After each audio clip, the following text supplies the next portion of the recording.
Welcome to AUA Leadership in Business, an official podcast of the American Urological Association.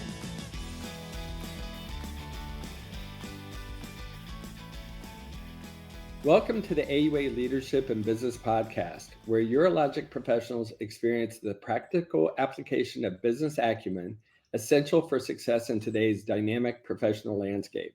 I am Dr. Micheal Darson, and in today's episode, you will receive a special preview of the AUA2024 Institute for Leadership in Business Track's kickoff course titled Empowering Physician Leaders, Strategies for Inspiring Excellence and Achieving Success. That will be held on Thursday, May 2nd in San Antonio, Texas. Joining me today for this discussion are members of the AUA's Leadership and Business Education Committee, who are the expertise behind the course concept. Doctors David Albala, Vannita Simma-Chiang, and Nicholas Tadros. Welcome, doctors. Great. Thanks for Mike. having us. Yeah. Absolutely. Thank you for having us. Well, to start off, especially for those not familiar with the ILB track, could you provide us with a brief overview? So, Vannita, why don't you take that one to start with? Sure. So the Institute for Leadership in Business track, it's a series that we have put together for the AUA annual meeting. The ILB track, which we lovingly call it, helps to, the goal is to elevate business skills, improve clinical efficiency, and help urologists achieve a work-life balance and hone basically business acumen. Obviously, this course is not just limited to urologists. We also welcome residents, medical students, even practice managers as well. So we're planning to offer a wide range of leadership and business topics, which span multiple categories, different models of practice, different types of professional and leadership development, financial management, also touching upon things such as operational improvement and discussing new business development opportunities. And we also sometimes touch upon federal law and regulations. So a really wide swath of topics that are of interest to many, many people who attend the AUA. So we're very excited about it.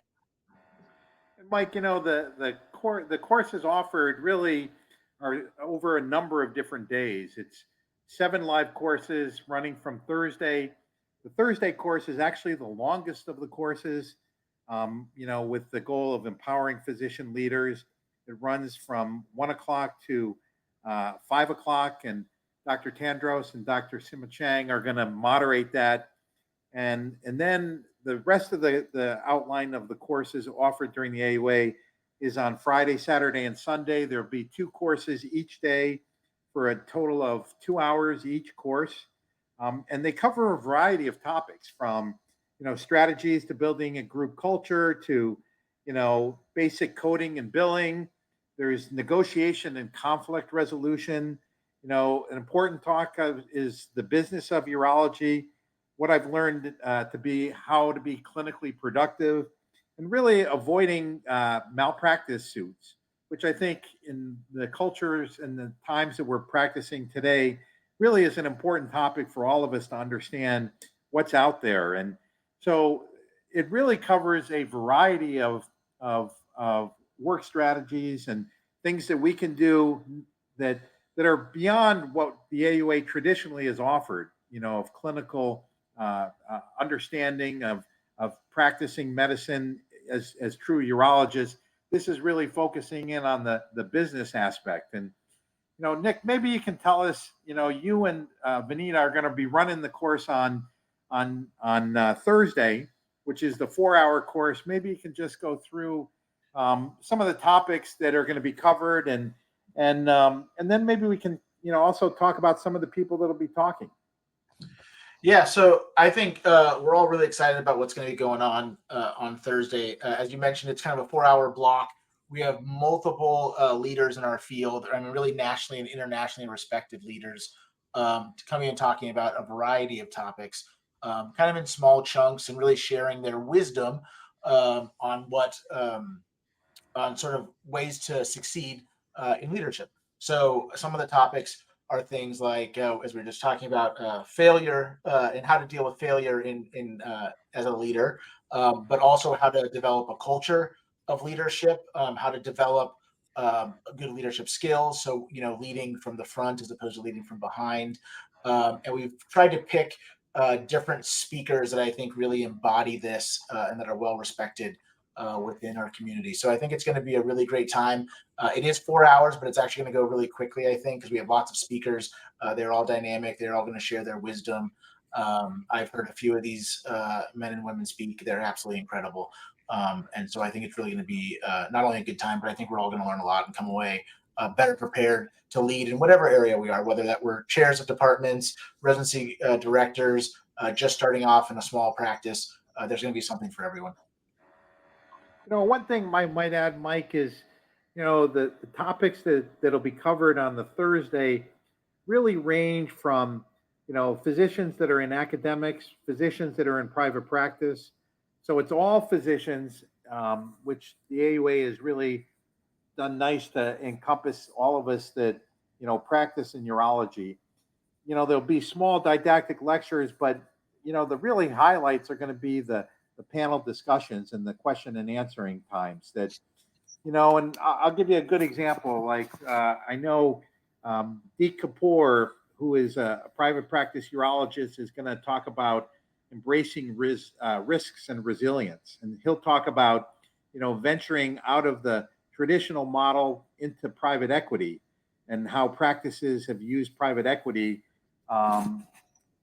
Chris Gonzalez is going to talk about, courage and compassion and communication. I don't know, Vannita, anyone on the list that struck you of some of the speakers that we're having? Yeah, so Dr. Kathleen Kabashi is absolutely wonderful. And I also just want to say that, yes, everyone's going to be asked to give a formal presentation, but as everyone has mentioned, there's a question and answer session. So we definitely want this to be very interactive. And, we're very excited to have everybody who's listening come join us for the track and come, join in on the Thursday meeting and bring in your questions. And I think we'll learn a lot from not only from our speakers, but from each other, and just talk about how we can, develop better skills and how to be better urologists, better at running our practices, and this trickles down to better patient care. And I just want to highlight. Oh, go ahead, Mike. Sorry. No, go ahead. Oh, I just wanted to reiterate something that Dave said, and I think it is really going to be powerful for this meeting. Is we do have a nice variety of academics, private practice, different kinds of private practice, that sort of thing. And I think we're able to leverage their expertise in the things that they're really good at. So, I'm in academics, so there's definitely things that I don't know or know as well about how private practices work. And I think there's a lot that I'm going to be able to get from that and vice versa. And I think that's going to be really great. So it's not just sort of your usual list of people that you see sort of at all the meetings. It's very diverse. And I think it's going to really benefit everyone who comes. So it looks like you guys in the AUA have made this pretty easy. So for our listeners that are interested, it's basically a package that when they register for the AUA, they can just add this package to their registration. Is that correct?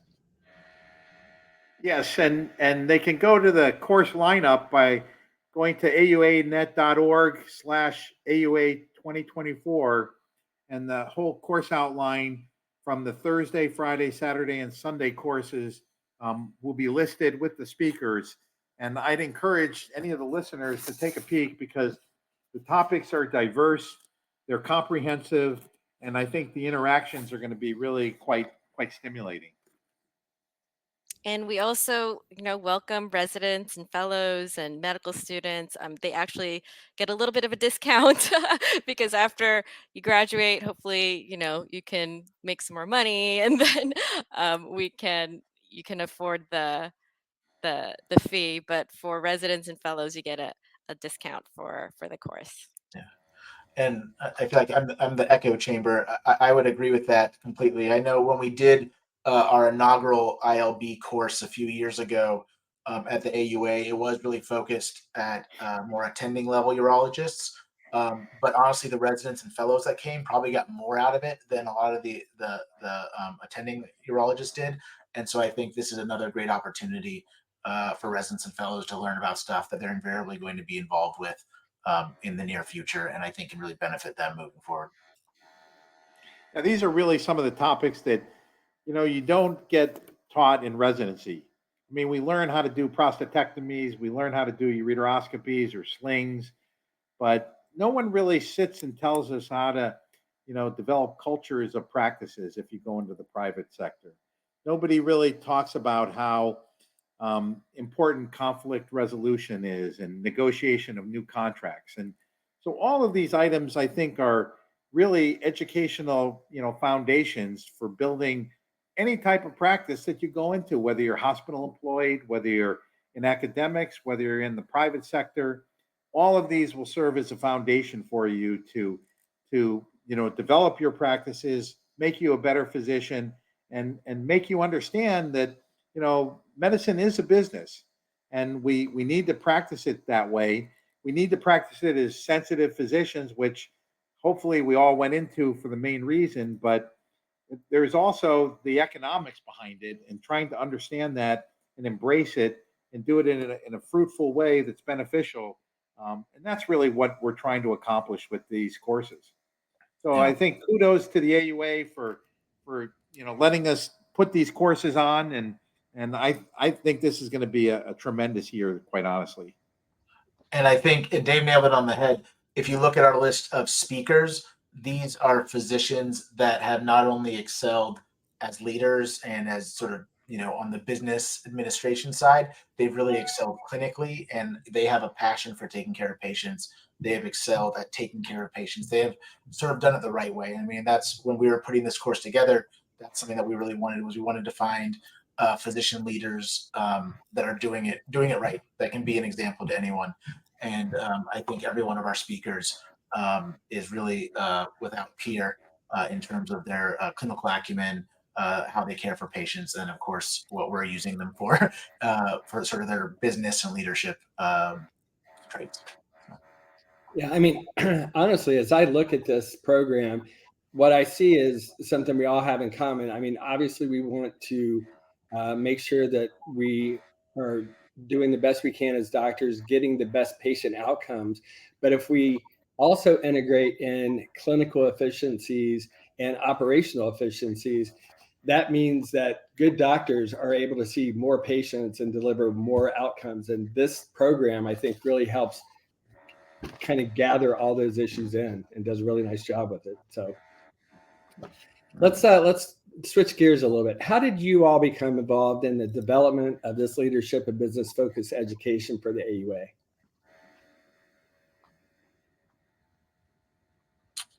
I'll go first. So this is Nick Tadros.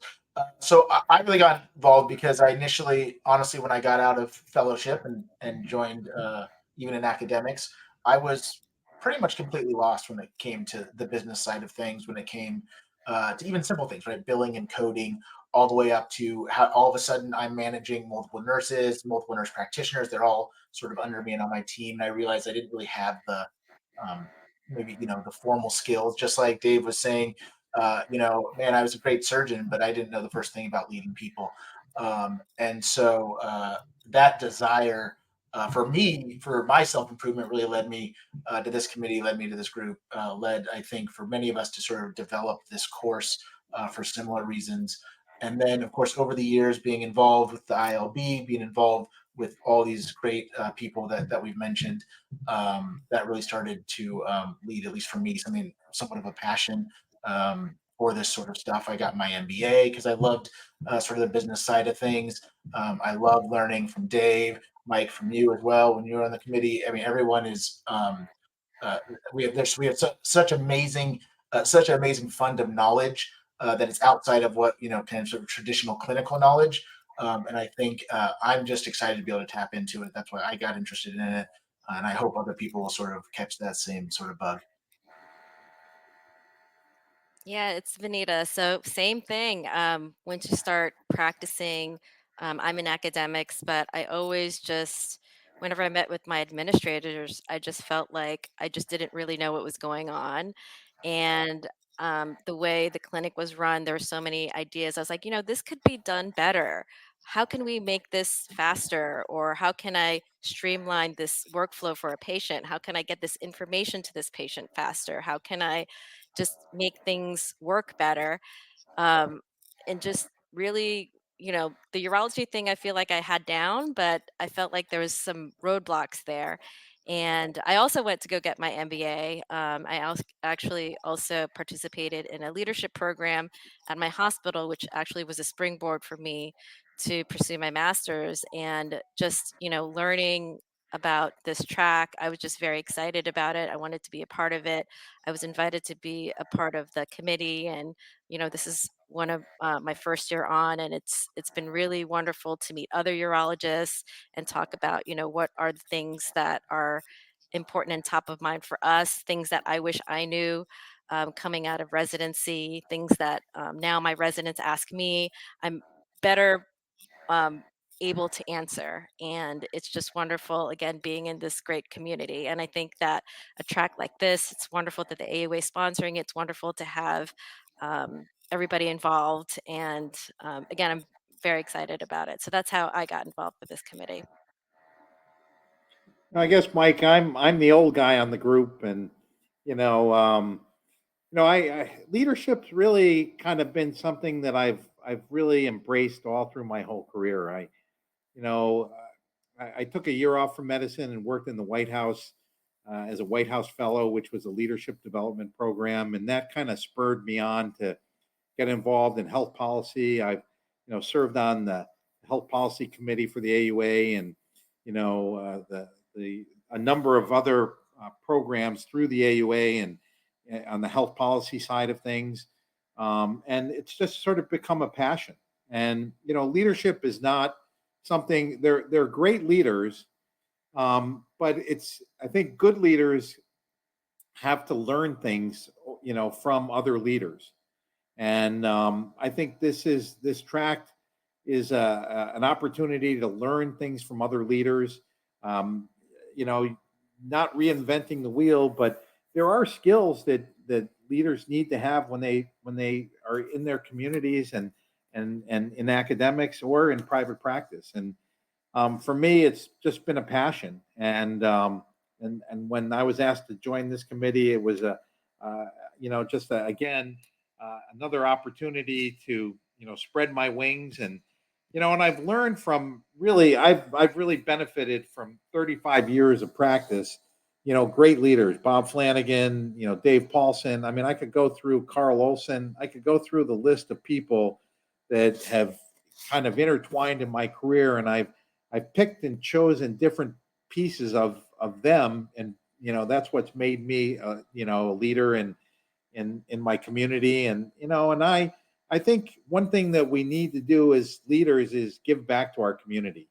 And so it's one thing of practicing medicine, practicing sound medicine and teaching. And I've lived that dream in academics for 21 years, and now I'm in the private sector, and I really have this compassion to give back something to the community.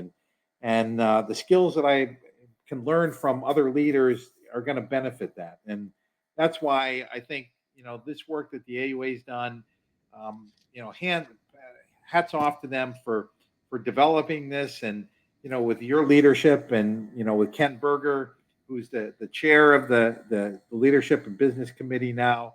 I think we can make young people leaders. And the business part, I think Nick and Vannita have a much greater experience with masters, MBAs and things. And I'm not the business guy in our practice at all, but I think we all have to have some kind of understanding of that. And that's what hopefully these courses will do, and empower us to be better physicians and better leaders.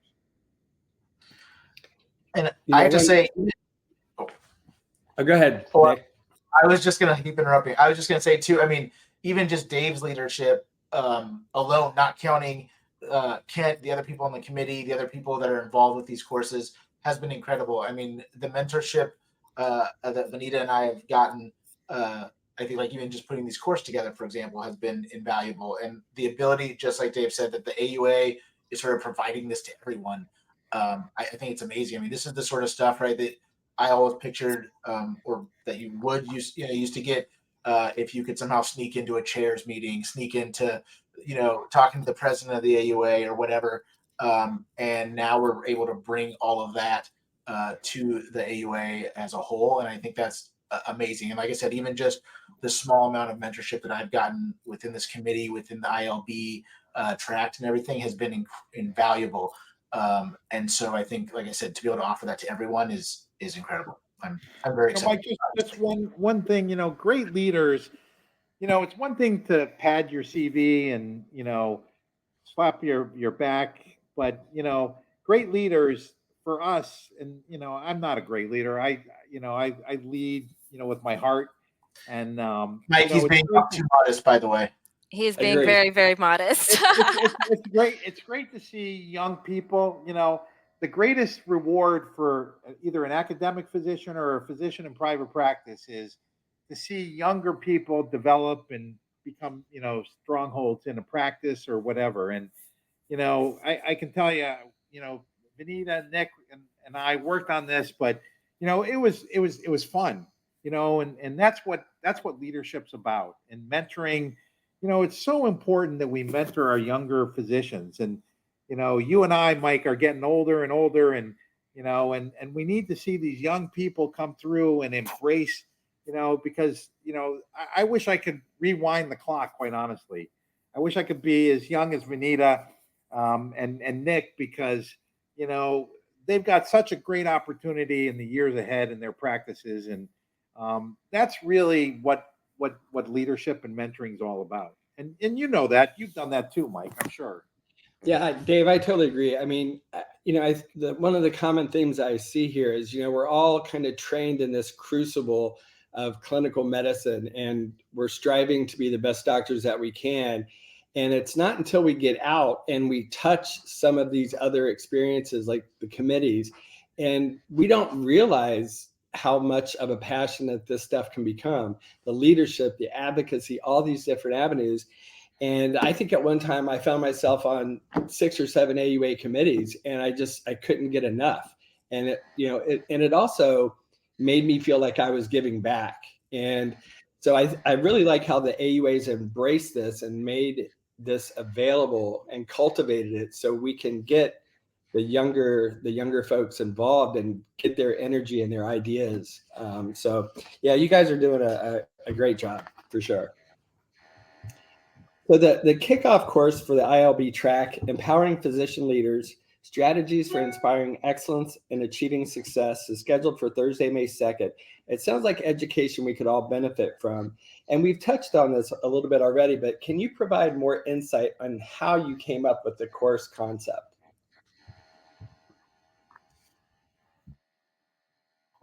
I think we should defer to Dave.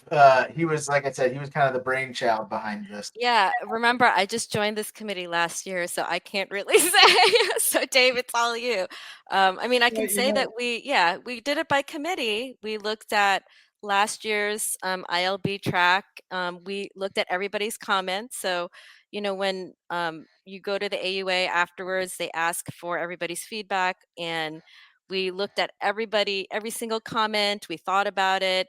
And we looked at our schedule from last year and asked, okay, what are some pieces that we want to keep for this year? And yeah, Dave led the way for me and Nick on how to put this all together. When I thought about this, I tried to break it into some categories that I thought would be important to have. Like, the first category was leadership essence, and there's life beyond work, and we're passionate about what we do. There's a mission that we're doing, and there's some urgency. And so that first group of speakers is going to be looking at this.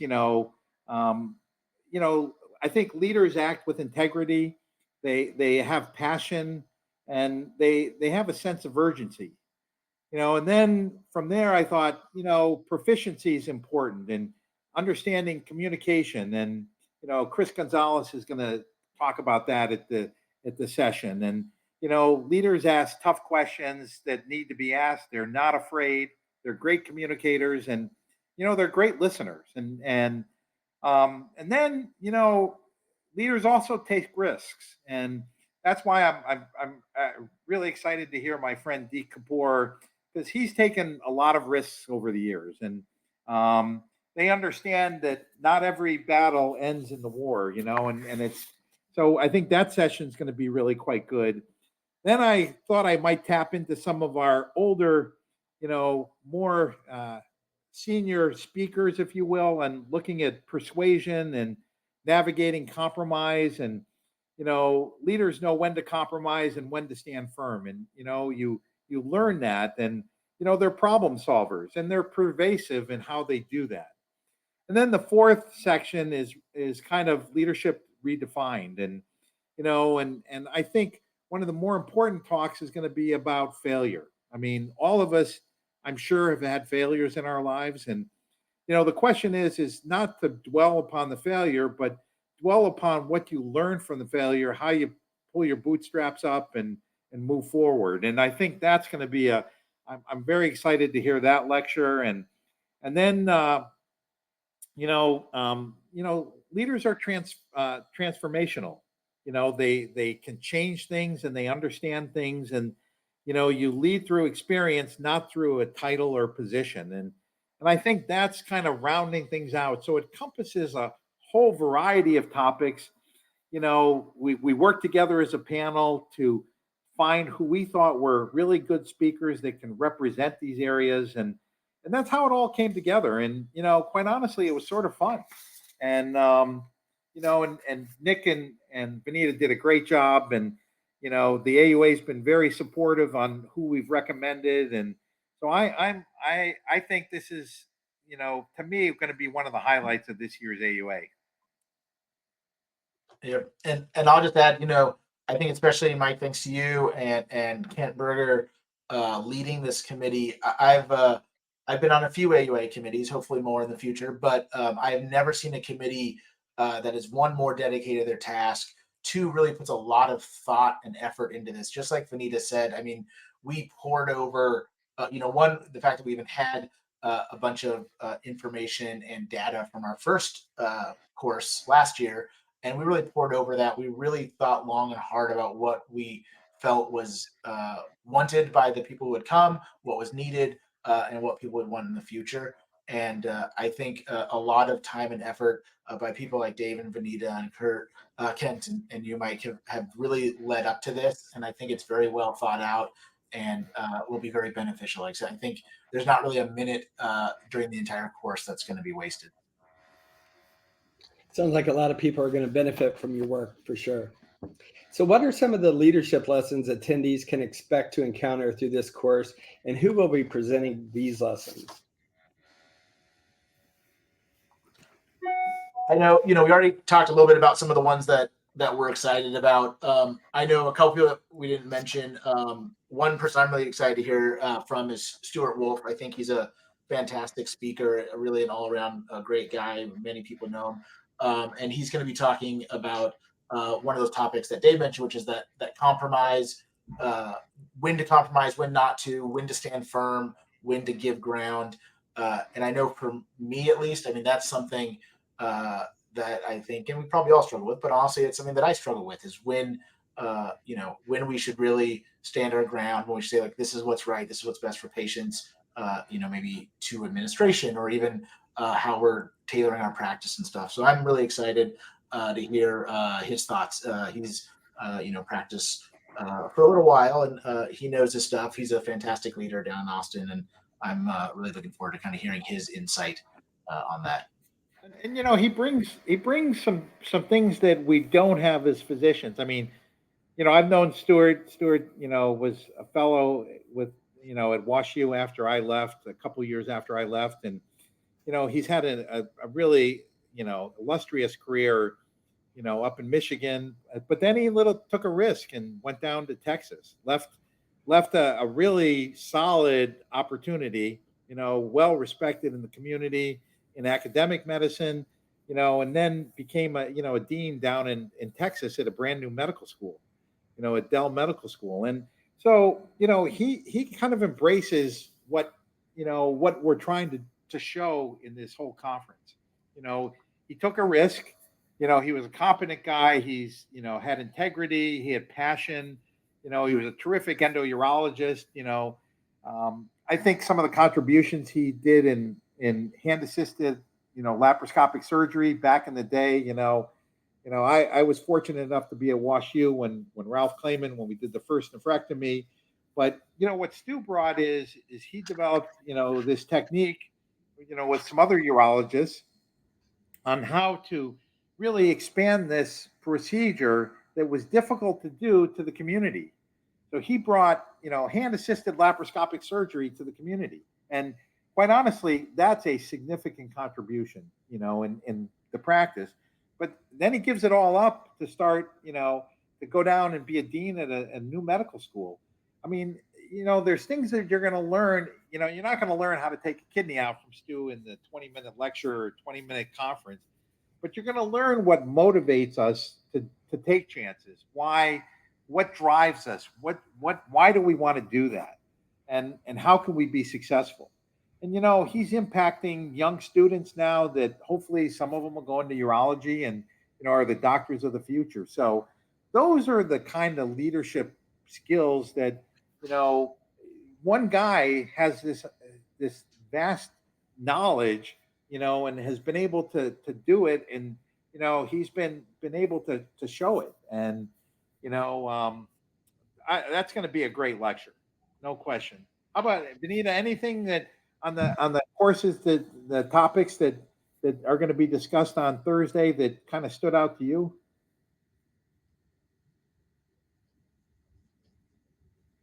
I'm sorry. So yeah, I'm looking forward to hearing all of our wonderful speakers' stories. I think that really, knowing when to compromise and when to stand firm is something that everybody can benefit from. We're all, because healthcare is so intertwined with not just doctors, but we work with our PAs, our NPs, with our administrators. We all have to learn how to work as a team. And how can you, as a physician, be a leader of that team with people with various skills? And how can we bring them together to align with one sort of mission? And that mission, it's very easy to say what that mission is in a clinic situation, right? It's how do you deliver, how can you deliver the best patient care? And now with, overlying technology and our healthcare delivery systems are getting more and more complex with coding and billing and all these other things. It's just really important to be savvy in all of these things so that you can help your team navigate through this, again, complex healthcare landscape that's ever changing. Just so a couple examples, we have administrators who've left, attendings who've left, and we need to be able to carry on the practice without a specific person. We need to be able to, again, figure things out when change comes. New EMR systems come every day. Everyone's like, oh my gosh, how am I supposed to do my practice? I had this specific workflow and now everything's kind of interrupted. So I think that I think our speakers will have wonderful insights from their experience. And actually, from last year, I remember the Q&A session is very engaging as well, because you hear from the participants from all over the country. They'll come up and they'll say something. You're like, oh, wow, I never thought about that before. And that leads the discussion in a whole different direction. So I hope, again, everybody who's listening, I hope you come and, contribute. And I'm sure you're going to get so much out of it. I was, I did the track, I participated in the track last year. And even though I got an MBA and, every every time I listen to something, I learn something new. And that's the hope that I have for this track as well. And I think it's amazing, and I don't know if you guys agree or not, but the things that sort of keep me up at night or worry me and stress me out every day at work isn't a procedure coming up, isn't a clinical question necessarily. It isn't. It's how to navigate personnel issues. It's how to navigate administration. It's how to work with the hospitals, all that sort of stuff.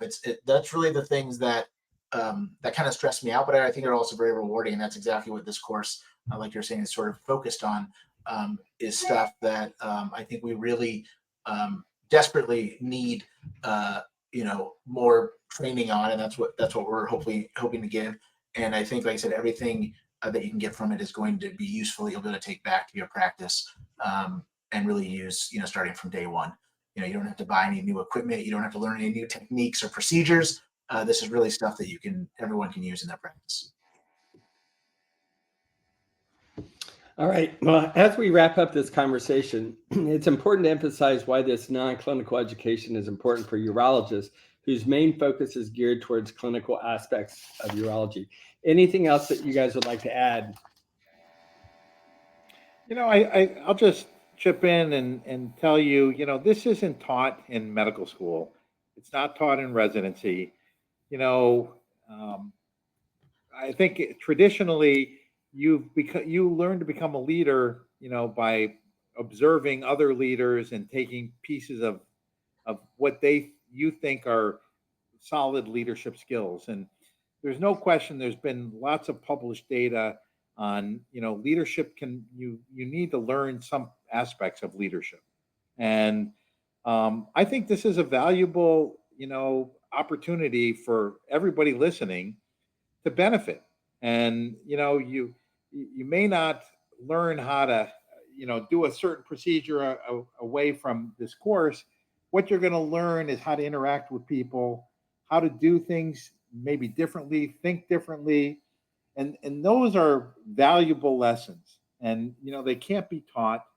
You need to experience them over periods of time and see different leaders and choose a leadership style you think is going to be beneficial. And clearly the business aspect we've got some great speakers. I know Mike has mentioned, on Sunday, the business of urology. One of the speakers is John Lynn, who's a very dynamic speaker and, maybe a little bit different and, but exciting. And he'll put it in a perspective that's very different. And, it's just worth coming to hear some of these people speak. And you're going to learn some things that will make you a better physician, make your practices better. And whether you're in any aspect of urology, academics, private practice, hospital-based, you will take something away from this course. So I think the opportunity here is great. It's provided by the AUA. It's all encompassing. So I hope we see everybody there, and I imagine it will be a great turnout. Doctors, thank you all for your time today to share this AUA 2024 ILB track special preview. This is really valuable and easily accessible. Definitely appreciate all the effort that you put into the program and its development. Happy to do it. To find out more about the exceptional lineup of leadership and business focused education offered through the AUA 2024 ILB track, visit auanet.org/AUA 2024. Thanks for joining us on the Leadership and Business Podcast. We hope to see you in San Antonio.